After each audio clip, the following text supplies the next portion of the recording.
Family. It is the vital cell of society, and belonging to one is very important since they are the ones who would take care of you and shape you into becoming your best self ever since you are brought into this world. With God's guidance, they will be there for you, and that they will be the ones who you can always count on no matter what happens. My parents met back in 1966. They were classmates in their elementary school. However, they didn't really notice each other until December 1980, when my dad graduated college as a seaman and tried to court my mom, who was still studying civil engineering in Adamson University. Fast forward to February 1981, my parents have made it official and can now call each other boyfriend and girlfriend. In 1985, my father proposed to my mom and they were engaged for 10 years. My father continued working as a seaman while my mom worked in Italy for 5 years.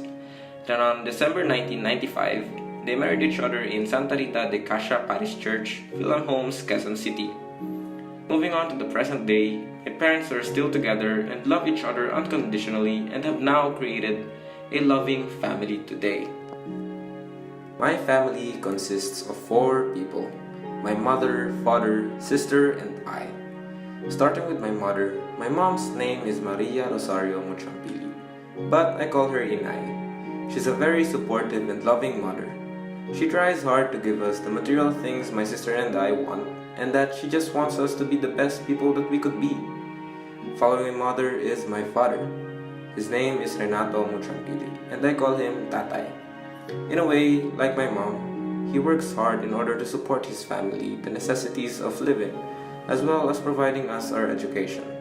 Just like my mom, he tries hard to give us the things that my sister and I want. However, compared to my mom, my dad and I rarely talk. This could be because we have different likes in life, as well as because he works overseas. But still, I love my dad as much as I love my family. Moving on is my sister. Her name is Rene Mutiangpili. She's already graduated back in 2016 and is now working in Makati. Back when we were kids, we fought a lot, which resulted into barely talking at all today. But we both know we love each other despite the lack of communication. To finalize the family members is me. My name is Rene Jose Mutiangpili, and this is my story. I was born on March 24, 2000 in Batangas City. My parents have a house in Mabini, Batangas, and that's where I grew up, and it's a place that I can call home. I went to an elementary school that was a 5-minute commute from my place. The school is known as Lady Fatima Montessori School. Some of my classmates there were near my house, so normally, they were the ones who I get to hang out with most of the time. However, after some time, when computer got its fame, we suddenly started to hang out less often. I got addicted to computer games, and that's the reason why I wear glasses today. Also, it ain't much, but I graduated as a valedictorian in that school. After graduating, I proceeded to continue my secondary education in Batangas City. It was known as St. Bridget College. Here, I met a lot of great people which contributed to shaping me into the person that I am today. Despite that I have these great people, there were also several problems that I encountered. Numerous irrelevant and unnecessary performance tasks, overload of paperworks, as well as the pressure of trying to fit in. But still, I survived. And I survived well because I graduated high school as an honor student. Currently, I am a college student in the University of Santo Tomas, taking up the program Bachelor of Science in Civil Engineering, filled with high hopes as well as determination to make my parents proud because all these years, they have supported me non-stop and unconditionally.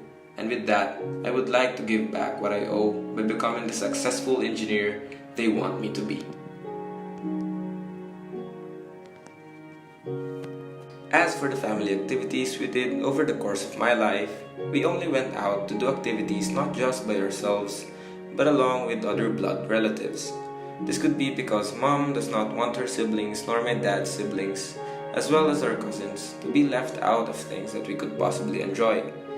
This is the reason why we don't have much alone time together as our own family, and therefore not much memories that contain just us 4. Moreover, some of our memorable family activities were the ones where we went to our grandmother's house near the seaside to do some barbecuing by the sea, while the rest of us teenagers and kids were out enjoying the sea under the sun. Truly, those were the good times that I experienced with my family, and it isn't much, but I enjoyed each and every moment of those days with them. Throughout my 18 years of existence in this world, I have gone through a lot of stuff.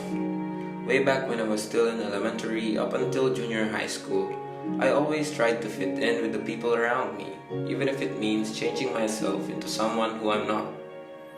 However, when senior high came, it completely rotated my perspective on this topic, which is that I shouldn't care about what other people think because it's completely destroying myself, which is very unhealthy, not just mentally but physically as well.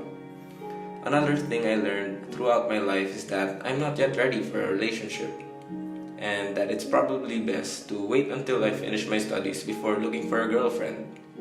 This is because back in junior high, I talked with this girl I kind of liked, but later figured out that I can't balance studies with my relationships. As of now, I'm trying to do my best to graduate college with flying colors, so that I can make my family proud because they are the ones that I cherish the most in this world, and that's where my next learning in life comes in. Life is too short to be unable to show the ones who are important to you that you love them. Hence the reason why I aim to put a big smile on their faces through graduating college with flying colors. More about my family. Although we don't spend much time together, I am still very grateful for them, and that I thank God every day that He gave me the chance to be part of such a wonderful set of people as my companions in growing up. For one, I am grateful for them because they took good care of me when I grew up. Secondly, they taught me the importance of saving money, as well as taught me on how to avoid being a spoiled kid by telling me no whenever I want to buy something I don't really need. Lastly, and most importantly, even though they don't show it, I can still feel that they love me and have no intention on stopping it. Yes, the list may be short, but that's already enough for me to be genuinely grateful for having them. In the future, when I am to start my own family, I would want a family that's just like my current one. Loving, caring, and thoughtful. I literally couldn't ask for more, hence the reason why. Moreover, if I choose to start a family, I would make a promise to always love my wife as well as my children, and that I will always make time to take care of them because otherwise, what's the point in starting a family? Basically, all I want in my future family is to be able to live a simple life and be happy and content with what we have, just like my current family.